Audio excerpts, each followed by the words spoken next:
Hello everyone. In this video, we will learn how to download a software in Windows. So, the download, it means you are receiving the data from a server. To learn in more details, you can come back here later. So, this is how we are going to implement this video. Now, let's get started.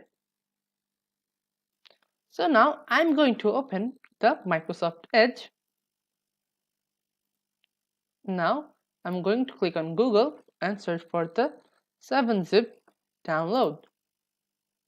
Now, I'm going to click over here, download 7-zip.